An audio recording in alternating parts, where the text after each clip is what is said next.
Bonjour tout le monde.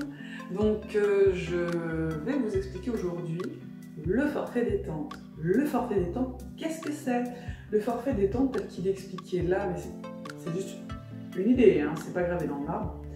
Le forfait détente, c'est on s'engage à peu près sur 10 séances sur 5 mois, à savoir 2 séances par mois, et vous payez 40 € par mois, c'est-à-dire que ça vous fait 20 € la séance sur le mois, et à chaque fois vous vous engagez au moins à faire 2 séances dans le mois pour déjà faire connaissance avec l'outil sophrologie et expérimenter à la séance suivante avec un peu plus de facilité les outils sophrologie.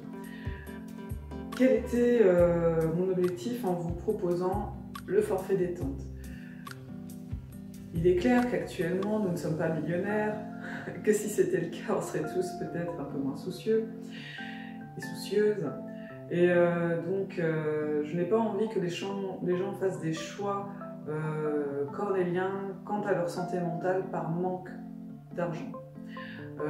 Les séances chez des psychologues, psychiatres, psychothérapeutes sont souvent assez coûteuses et parfois ne suffisent pas pour aller mieux. C'est-à-dire c'est déjà un bon gros travail à faire, mais derrière il y a aussi le facteur que toutes ces émotions qu'on remue, tous ces sentiments, ces sensations, parfois on ne sait pas trop quoi en faire, et malgré un soutien médicamenteux, il nous manque quelques outils pour arriver à réguler les émotions.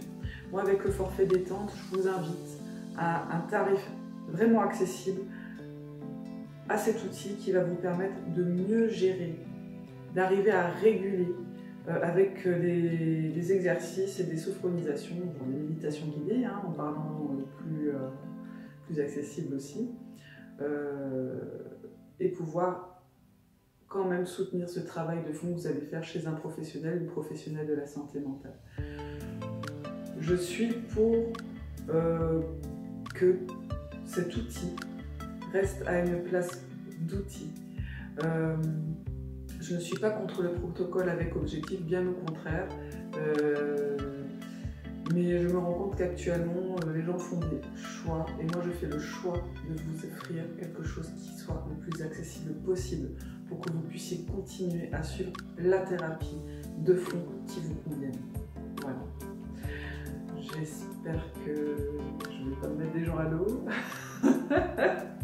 Et si c'est le cas, bah tant pis. Moi, je veux vraiment que la sophrologie soit accessible à un plus grand nombre et que ces personnes qui choisissent la sophrologie puissent continuer à suivre ou qu'elles puissent débuter une thérapie en parallèle avec des personnes qui ont vraiment tout le bagage d'expérience et de connaissances pour les aider à gérer ce qui se passe ici. Voilà. Ici, vous allez juste avoir une aide pour apprendre à réguler les passages compliqués durant votre thérapie. Je vous souhaite une bonne journée et bisous.